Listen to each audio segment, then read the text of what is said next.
Good morning my dear students.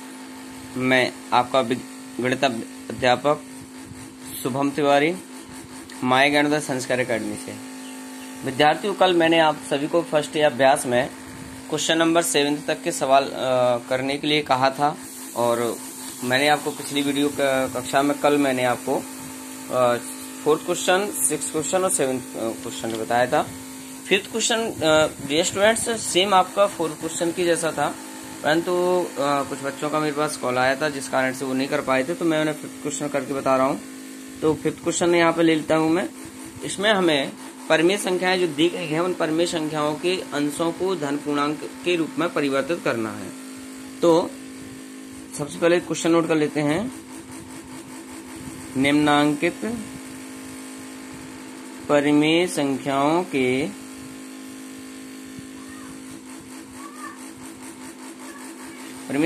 के अंशों को धनात्मक बनाइए।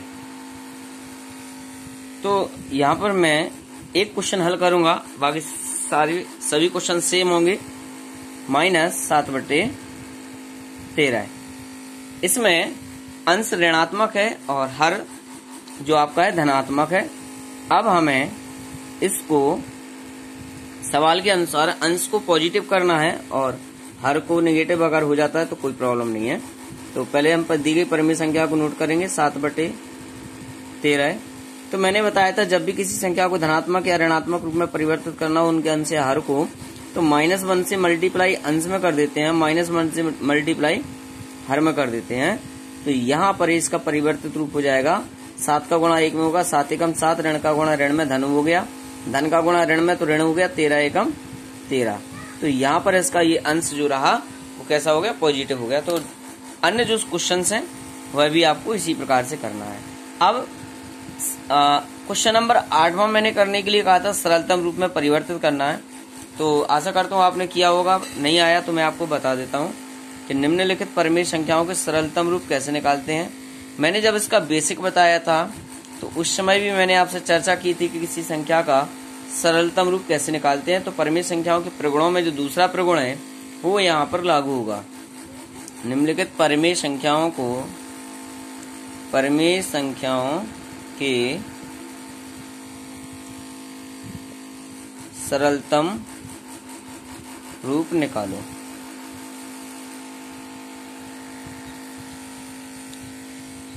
तो यहाँ पर एक क्वेश्चन और हल करके बता देता हूं मैं अंश को धनात्मक करने का।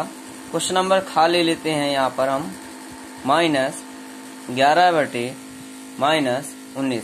तो यहाँ पर मैंने आपको बताया था कि जब दोनों पूर्णांक आपके ऋणात्मक हों तो वह संख्या पॉजिटिव ही होती है। तो -11/-19 में -1 का मल्टीप्लाई अंश में, -1 का मल्टीप्लाई हर में। तो यहाँ पर इसका जो अंश होगा वो पॉजिटिव हो जाएगा और हर भी इसका पॉजिटिव हो जाएगा। इस प्रकार से हमने 2 सवाल आपको किए क्वेश्चन नंबर 5 के, सेम आप पर हैं। अब आई सरलतम रूप। तो फर्स्ट क्वेश्चन लेते हैं -9/21। तो इसको हल कर रहेंगे। तो जब भी मैंने आपको प्रगुण बताया था तो मैंने क्या कहा था, अंश और हर की संख्या का क्या लेना है, मासा लेना है। तो सबसे पहले दी गई परिमेय संख्या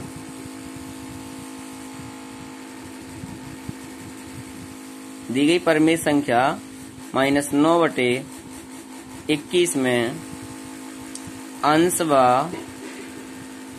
हर का मासा लेने पर। विद्यार्थियों जो मैं फर्स्ट क्वेश्चन कर रहा हूँ, आखिरी के अंतिम जो 3 क्वेश्चन होंगे वो आपको स्वयं करने होंगे इसी प्रकार से। तो दी गई संख्या है पर 9/21 इसका मासा ले रहे। तो 9,21 का मासा जो आएगा, मैंने भाग विधि द्वारा मासा बताया था। तो 9 का भाग यहाँ 21 में देंगे, 9 दूनी 18 है। यहाँ 3 बचेगा घटाने पर, 3 का भाग 9 में दिया जाएगा, 3 3 9। यहाँ पर 3 से यह पूर्ण संख्या डिवाइड हो गई। तो इस प्रकार से मासा कितना आएगा हमारा, बराबर 3। अब मासा जो आया, मासा का भाग हमें दी गई परिमेय संख्या के अंश और हर में देना है। तो यहां लिखेंगे प्राप्त मासा का भाग अंश व हर में देने पर। सो -9/21 मासा 3 आया था, 3 का भाग 9 में दिया, 3 त्रिके 9 और 3 7 21, अर्थात जो परिमेय संख्या आई वो -3/7। तो यही इस दी गई परिमेय संख्या का सरलतम रूप हो गया। अर्थात यहाँ लिख लेंगे अभीष्ट सरलतम रूप बराबर